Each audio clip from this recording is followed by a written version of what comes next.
ஒரு நாள் காலை நேரம் ஒரு குரு படுக்கையை விட்டு எழுந்திருக்கிறார். உடனே சீடர்களை பார்த்து எல்லாரும் இப்படி வாங்கங்கிறார். எல்லாரும் வர்றாங்க வேகமாக. என்னங்க வேணும் உங்களுக்கு அப்படிங்கிற மாதிரி எல்லாரும் குருவை பார்த்தாங்க பயபக்தியோட.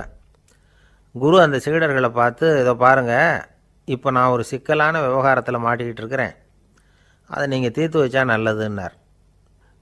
சீடர்களுக்கு ஒன்றும் புரியல. என்ன இது இவர் இப்படி சொல்கிறாரு?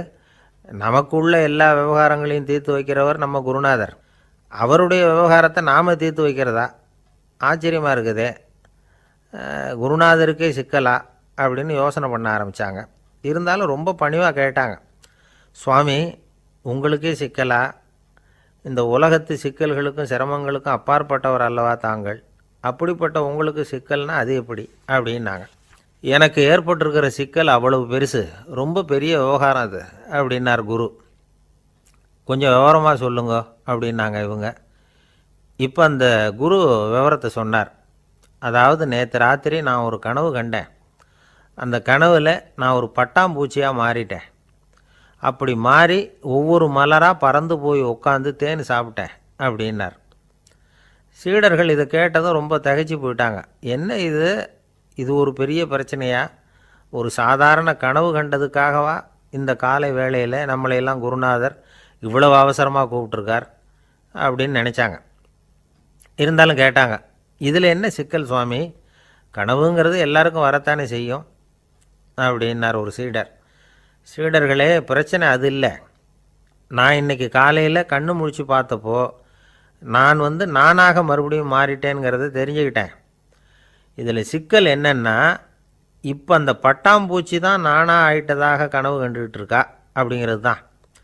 ஒரு மனுஷன் பட்டாம்பூச்சி ஆகிறதாக கனவு காண முடியுங்கிறப்போ அந்த பட்டாம்பூச்சியும் மனுஷனாக ஆகிறதாக கனவு காண முடியும் இல்லையா?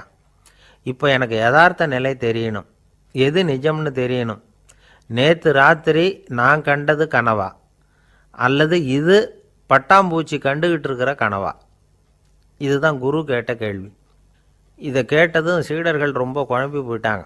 சுவாமி, இது வரைக்கும் நாங்கள் தூங்குறப்ப பார்க்குறது கனவுன்னும் மூழ்கிக்கிட்டு இருக்கிறப்ப பார்க்குறது நனவுன்னு நம்பிக்கிட்டு இருக்கிறோம். இப்போ எங்களை ரொம்ப குழப்பிட்டீங்க, இதுக்கு பதில் சொல்ல எங்களுக்கு சக்தி இல்லை அப்படின்னு சொல்லிவிட்டாங்களாம்.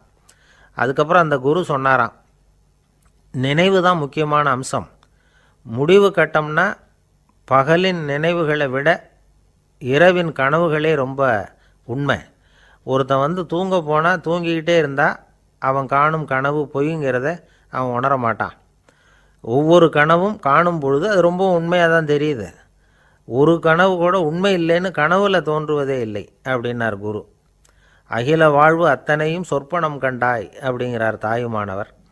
ஆகையினால் நம்ம கனவுலேருந்து நாம் என்னைக்கு முழிச்சிக்க போகிறோம் அப்படிங்கிறது தான் ஒரு முக்கியமான கேள்வி. ஒருத்தர் வந்தார், காலில் கட்டோடு வந்தார். என்னங்க காலில் கட்டுன்னு?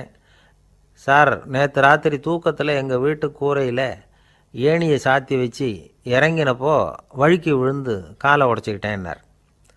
உங்கள் வீட்டில் தான் ஏணியே கிடையாது சார் அப்படின்னு. உண்மைதான் சார், நான் கீழே விழுந்து முழிச்சுக்கிட்டதுக்கு அப்புறம் தானே ஏணி இல்லைங்கிறது எனக்கு ஞாபகம் வந்தது அப்படின்னார்.